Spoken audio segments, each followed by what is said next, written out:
ಮುನ್ನ ಮತದಾನವನ್ನ ಮಾಡಲಾಗಿದೆ. ಹಸಿರುಮಣೆ ಏರುವ ಮುನ್ನ ವಧುವಿಂದ ಮತದಾನ ಆಗಿರುವಂತದ್ದು. ಮೂಡಿಗೆರೆಯ ಕುಂದೂರಿನಲ್ಲಿ ಮತದಾನ ಆಗಿದೆ.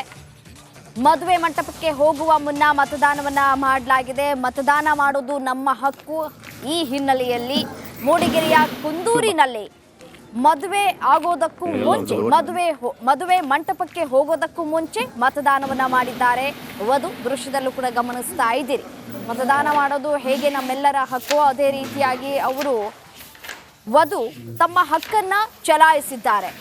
ಮದುವೆ ಮಂಟಪಕ್ಕೆ ಹೋಗೋದಕ್ಕೂ ಮುನ್ನ ಮತದಾನ ಗಟ್ಟೆಗೆ ತೆರಳಿ ತಮ್ಮ ಮತವನ್ನ ಚಲಾಯಿಸಿ ಆ ನಂತರ ಮದುವೆ ಮಂಟಪಕ್ಕೆ ತೆರಳಿದ್ದಾರೆ.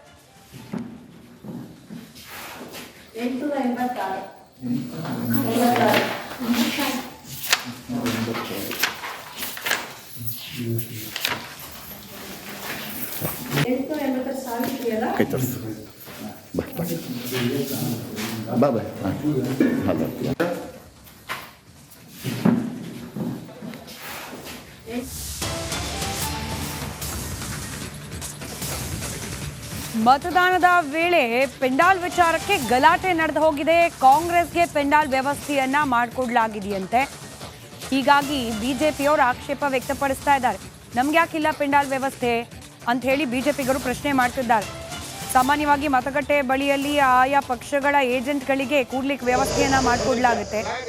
ಅಲ್ಲಿ ಬಿಜೆಪಿಯವರಿಗೆ ವ್ಯವಸ್ಥೆ ಮಾಡಿಕೊಟ್ಟಿಲ್ವಂತೆ. ಕೇವಲ ಕಾಂಗ್ರೆಸ್ನವರಿಗೆ ಮಾತ್ರ ವ್ಯವಸ್ಥೆ ಮಾಡಿಕೊಡ್ಲಾಗಿದೆ.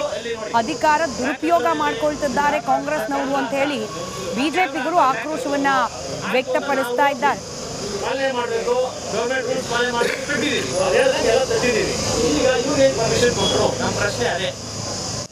ಬೆಂಗಳೂರು ಗ್ರಾಮಾಂತರ ಲೋಕಸಭಾ ಕ್ಷೇತ್ರ ವ್ಯಾಪ್ತಿಗೆ ಒಳಪಡುವ ಆನೇಕಲ್ನಲ್ಲಿ ಘಟನೆ ನಡೆದಿರೋದು ನೋಡಿ. ದೃಶ್ಯದಲ್ಲಿ ಗಮನಿಸ್ತಾ ಇದ್ದೀರಿ. ಪೆಂಡಾಲ್ ವ್ಯವಸ್ಥೆ ಕಾಂಗ್ರೆಸ್ನವ್ರಿಗೆ ಮಾತ್ರ, ಬಿಜೆಪಿಗರಿಗೆ ಯಾಕಿಲ್ಲ ಅಂತ ಹೇಳಿ ಅಲ್ಲಿ ಬಿಜೆಪಿ ಕಾರ್ಯಕರ್ತರು ಹಾಗೆ ಅಲ್ಲಿದ್ದಕ್ಕಂಥ ಕೆಲ ಏಜೆಂಟ್ಗಳು ಆಕ್ರೋಶವನ್ನ ವ್ಯಕ್ತಪಡಿಸ್ತಾ ಇದ್ದಾರೆ.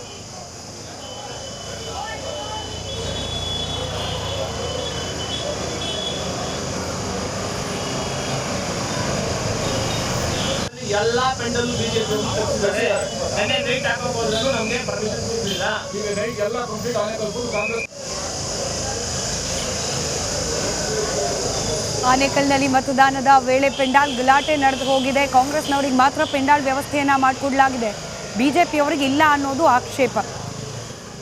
ಈ ಥರ ಚಿಕ್ಕ ಪುಟ್ಟ ಗಲಾಟೆಗಳು ಆಗ್ತಾ ಇರುತ್ತೆ. ಅಲ್ಲಿ ಚುನಾವಣಾ